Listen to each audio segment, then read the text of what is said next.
And welcome back to Houston Newsmakers on this Juneteenth weekend, where it's time we talk about race and racism in America. Dr. Vida Robertson is the Associate Professor of English at the University of Houston downtown. His primary interests are in 19th and 20th century African American literature. He is also the director of the Center for Critical Race Studies at UHD. Good morning, Dr. Robertson. Well, thank you. Thank you. I really appreciate you having me here this morning. We have a lot to talk about. One of the things I want to talk about right off the bat is one of the last things I said, which I said you were the director of Critical Race Studies. That's become quite the focal point in the past few years. Why do you think your course of study has been attacked so much? That's an excellent question, and I wish I could give you a very succinct and accurate answer.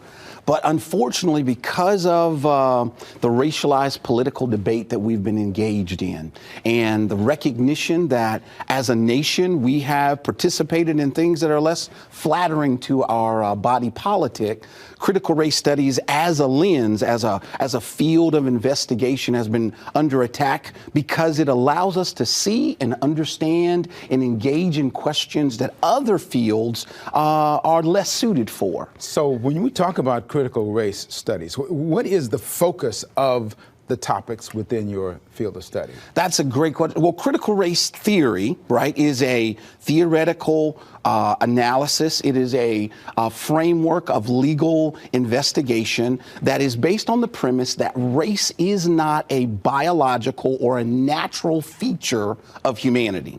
And if race was not created by God or by Mother Nature, then race must be a sociological tool. That is to say that race, and then the racism that stems from it, is a way that we organize our society in order to maintain certain inequalities.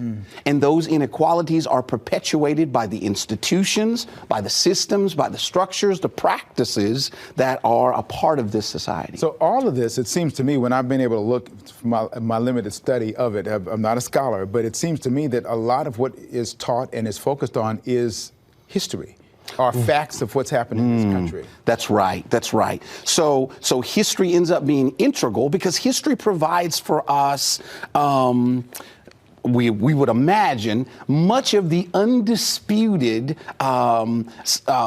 foundation for analysis. That if we understand that there were certain historical precedents, that there were certain actions, and now we have to analyze what those actions means and what exactly stem from those actions. This is where critical race studies comes in. So our dispute right now over whether African American history is a valid form for the AP exam is actually about, are there certain lenses of investigation? Are there certain tools of inquiry that are valid for us to come to a deeper understanding of this American experiment in a project? And there's so much pushback to this. And now, I mean, it's a rather ugly past in this country. That's right. We That's can't right. get around that. That's right. The truth is there.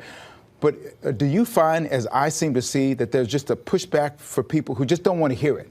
They may know it happened. We don't want to talk about it. It's not relevant to be talked about. Exactly. So with that in mind, right? So because we have this unflattering history that disrupts our mythology, right? There's a notion of America that we would often like to imagine and that we perpetuate in many of our institutions, that this is a space of liberty, that every man is emboldened, every woman is entitled to life, liberty, and the pursuit of happiness. However, when we examine our history, we find out that we did not hold this truth to be self-evident because we created, right? Biology did not.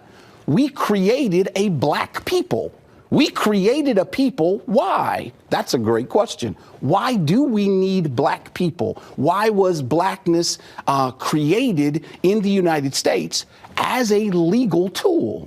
Because this allowed us to distinguish between who was human and who was not, who was a citizen and who could not, who could own land, who could get an education, who had rights to their own children, who was allowed to have tests placed on them by medical institutions. Blackness is a tool. It's not a biology. right? It doesn't have anything to do with pigmentation or genetic material. It is simply a legal tool that allowed for us to distinguish certain disparities. So I can imagine that your head's about to explode when you have people tell you, come on, everybody has a right, has that same opportunity that I have. You and me, we all have the same rights. And you look at back and you, whoa, the history says that that's right. So of course we know that Dred Scott is going to bring this very argument before the court, right? And he's going to say the United States of America. So here I am, a man who is enslaved in Missouri, moved to Illinois, right? And so when I was moved as an enslaved person, I'm a person, right? When I was moved as an enslaved person to Illinois, a free state, if slavery is forbidden in Illinois, then I was kidnapped. I was held against my will. So I should be free. They were kidnapping me at that moment. Chief Justice Taney in the Supreme Court came back and said to Dred Scott and the rest of the United States, Dred Scott, you are not only not a citizen of the United States, you were never intended to be a citizen of the United States. And you know, you think about this, that was a Supreme Court decision. So That's the right. law of the land basically That's right. said you are less than. That's right. And going forward. It seems to me, and in my 70th year here, I've experienced a lot, including in the South, where racism was all around.